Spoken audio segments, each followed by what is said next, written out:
Mwanamitindo Official naye amesusia mahojiano baada ya kuulizwa swali kuhusu ukweli wa video ya mchezaji wa Yanga Pacome iliyosambaa kwenye mitandao ya kijamii siku za hivi karibuni. Juzi tumeona video fulani. Nadhani utakuwa ushanielewa kidogo. Tumeona video fulani zikisambaa kwenye mitandao ya kijamii.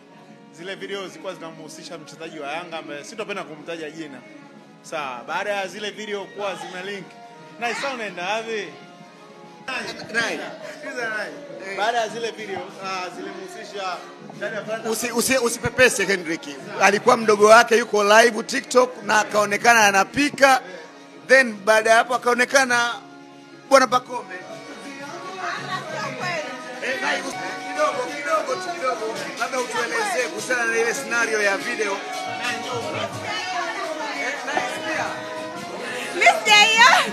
Unaona video? Na usipaje. Sikia. Tumemwambia baada ya ndoa. Baada ya ndoa ya kwako inapashia kwake na Pacome. Mume wake tunamtangaza sasa hivi. Jamani, sema hongera naye.